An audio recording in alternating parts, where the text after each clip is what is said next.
Hai teman-teman semua, balik lagi bareng saya Ari di channel Kontaineran ID. Nah, di video kali ini kita akan ngebahas tema yang lagi trending nih. Kejadian-kejadian yang lagi trending seperti ini nih.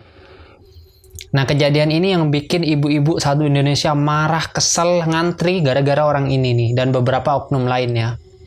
Oke, jadi video kali ini kita akan mengkritik pemerintah tentang penanganan harga minyak goreng yang berlarut-larut. Tapi bukan Kontaineran ID namanya kalau cuma mengkritik doang. Kita akan menceritakan juga bagaimana minyak goreng ini bisa naik, kenapa, alasannya apa, kemudian berapa harga awalnya, berapa harga sekarang di pasar internasional maupun di pasar domestik ya teman-teman. Tapi juga sekali lagi ini merupakan pendapat pribadi orang yang awam, orang yang bodoh seperti saya ya teman-teman. Ini tidak perlu untuk disetujui, tapi ini pendapat pribadi saya atau unek-unek saya secara pribadi teman-teman. Karena kita sebagai warga negara Indonesia berkewajiban sebagai pemilik saham Negara Kesatuan Republik Indonesia 1/270 juta. Kita mempunyai kewajiban untuk memberikan pengawasan terhadap kebijakan publik yang diambil oleh pemerintah.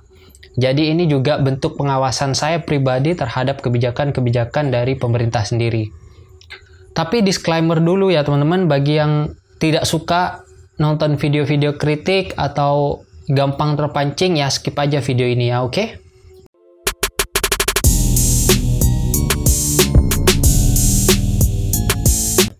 Oke, yang pertama kali akan kita bahas di video kali ini kenapa harga CPO ini bisa naik, sebabnya kenapa, sebabnya apa, dan juga kapan start harga CPO ini naik, teman-teman.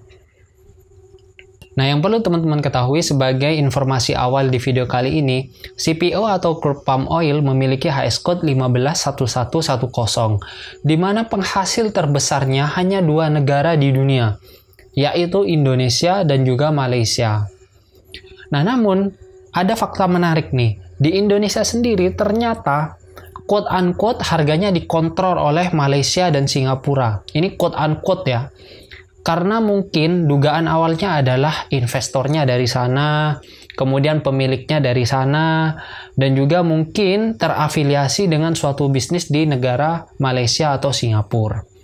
Dugaan kami bukan itu penyebabnya. Pasti ada hal lain yang melatar belakangi kenapa harga CPO ini bisa melambung tinggi. Dugaan awalnya adalah murni supply dan demand. Bayangkan saja, produsennya hanya ada di dua negara yang terbesar, Indonesia dan Malaysia. Ketika kedua negara ini terhambat produksinya, pasti distribusinya juga terhambat. Sedangkan demand-nya masih tetap atau malah makin bertumbuh dan besar. Menurut kami ada dua alasan yang melatar belakangi kenapa harga CPO ini bisa naik. Yang pertama adalah tentu karena COVID-19. Semua hal dibatasi, bahkan ada negara yang lockdown, produksi terbatas, produksi terhambat, supply terhambat, distribusi terhambat. Sedangkan demand-nya tetap, malah cenderung naik. Kita bisa lihat dari data harga CPO di market internasional. Bottom price dari CPO sendiri ialah pada tanggal 27 April 2020 dengan perkiraan harga internasional CPO berkisar Rp7.000 per kilonya. Tanggal tersebut bertepatan dengan awal COVID-19 masuk dan menyebar di beberapa negara di Asia Tenggara. PPKM dan lockdown juga memperburuk situasi, sehingga mempengaruhi kenaikan harga CPO sebesar 90% per tahunnya. Hingga video ini diambil, kenaikan harga yang semula Rp7.000, saat ini market internasional harga CPO-nya menjadi Rp23.000 per kilonya. Kemudian alasan yang kedua yang semakin memperburuk situasi adalah keadaan dunia yang sedang tidak baik-baik saja. Rusia menginvasi Ukraina, Israel menginvasi Palestina bertahun-tahun, sedangkan Amerika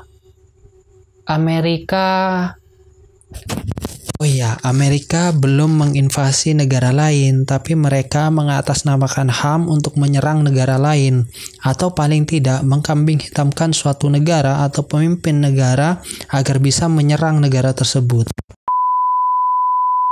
Tapi saya nggak setuju nih, karena kemarin saya dapat info kalau harga minyak goreng di Malaysia 8.500 per kilonya. Gimana tuh? Oke, mari kita lihat harga minyak goreng di Malaysia hari ini. Data ini diambil di salah satu marketplace Malaysia yang terkenal. Kurang lebih harganya 12,7 ringgit Malaysia atau sekitar 42 ribuan untuk 2 liter minyak goreng kemasan atau sekitar 21 ribuan untuk 1 liternya. Ya kurang lebih sama lah dengan harga di Indonesia yang 25 ribu. Ya beda-beda tipis. Nah kemarin kok bisa 8.500 per kilonya? Nah ini kemungkinan besar, baru dugaan tapi ya guys. Kemungkinan besar ada campur tangan pemerintah dan juga BUMN-nya. BUMN mungkin mereka punya stok, pemerintah mereka punya anggaran untuk subsidi. Sehingga ketika harganya naik, stok digelontorkan atau subsidi digelontorkan sambil mereka mencari cara atau berkumpul dengan asosiasi dan pengusahanya untuk memecahkan masalah. Tapi ketika dana subsidinya sudah habis dan stoknya sudah habis, tidak mungkin pemerintah mensubsidi 50% dari harga internasional. Meskipun dalam ekspor kita mengenal yang namanya harga dumping, tapi juga nggak separah itu. Misal harga lokal 14.000, kemudian harga ekspor 8.500, lalu serta-merta kita milih ekspor, ya rugi. Mending kita fokuskan ke market lokal karena harganya jauh lebih baik. Nah, apa itu harga dumping? Harga dumping simpelnya seperti ini. Kita mematok harga yang lebih murah untuk ekspor dibandingkan dengan harga lokal kita. Contoh, harga lokal kita 14.000. Kemudian kita jual ekspor 12.500 atau 13.000. Nah, itu yang namanya dumping, teman-teman. Harga ekspor lebih murah dibandingkan harga lokal.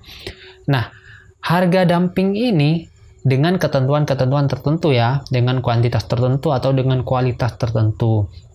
Nah, harga dumping ini untuk memberi diskon kepada importir kita. Mungkin bisa digunakan untuk freight, untuk bayar pajak di negara tujuan ekspor agar harga produk kita di negara tujuan ekspor itu tidak terlalu mahal, tidak terlalu jauh berbeda dengan harga di negara produsennya. Itu harapannya. Lalu apa yang bisa dilakukan oleh Indonesia sebagai pemilik perkebunan sawit dan juga produsen minyak sawit terbesar di dunia? Agar masalah-masalah atau tantangan-tantangan seperti ini tidak terulang kembali di kemudian hari. Langkah pertama, antara pemerintah, asosiasi, dan juga pengusaha harus duduk bareng, diskusi bareng.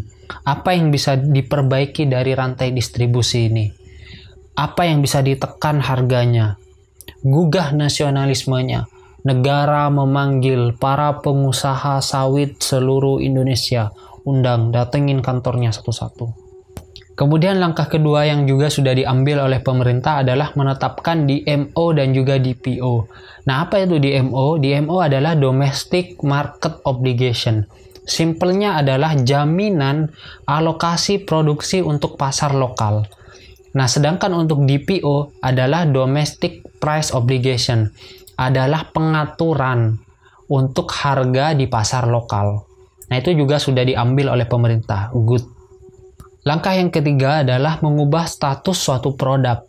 Yang awalnya produk bebas ekspor menjadi barang dibatasi dan diawasi ekspornya. Nah, dampaknya adalah eksportir wajib mengurus izin ekspor di platform Kemendak, yaitu inatrade.kemendak.go.id. Jadi nggak bisa sembarangan ekspor. Selain itu dampaknya adalah pemerintah bisa menerapkan tarif pajak, yaitu bea keluar untuk setiap produk yang diekspor.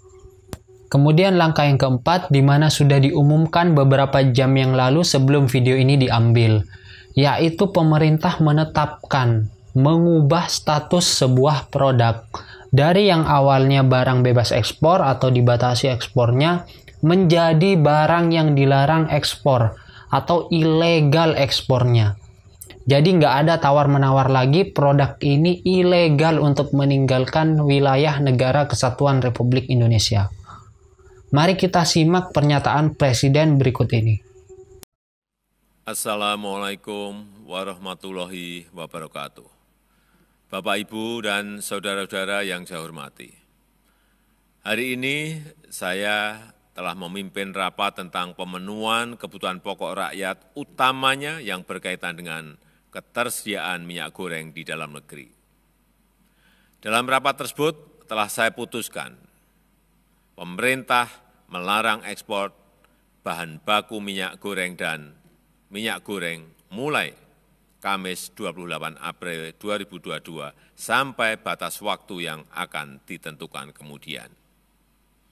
Saya akan terus memantau dan mengevaluasi pelaksanaan kebijakan ini agar ketersediaan minyak goreng di dalam negeri melimpah dengan harga terjangkau. Terima kasih. Wassalamualaikum warahmatullahi wabarakatuh. Kemudian langkah yang kelima, ini saran aja untuk Pak Erick Thohir sebagai Menteri BUMN Republik Indonesia. Halo Pak, apa kabar Pak? Mana nih ID Food Pak? Apakah sudah bisa menanggulangi masalah semacam ini? Bisa memperbaiki rantai distribusinya juga? Atau memang harga sembako dibiarkan fluktuatif seperti ini? Ketika harga tinggi, rakyat yang menjerit. Ketika harga anjlok, petani, peternak yang menjerit. Karena sejatinya BUMN merupakan benteng terakhir ekonomi Indonesia. Sehingga menurut saya BUMN juga harus ikut bertanggung jawab atas rantai distribusi minyak goreng dan juga bahan pokok atau sembako lainnya. Ayo Pak Erick, jelaskan kepada kami, jelaskan kepada rakyat, apa rencana Bapak untuk memperbaiki ini? Kalau ada rakyat yang nggak puas, jelaskan lagi sampai mereka puas. Karena ini memang tugas Bapak. Daripada Bapak keluar masuk acara sahur, acara buka. Buat apa sih Pak? Mau ngejar elektabilitas? Kan 2024 masih jauh. Ini dulu selesaikan Pak. Oke Pak, kami tunggu jawabannya. Rencana BUMN apa? Jawaban dari Pak Erick apa? Oke, sampai di sini dulu video kali ini. Kita ketemu di video-video selanjutnya. Terima kasih bagi yang udah nonton. Sampai jumpa di video selanjutnya. Bye!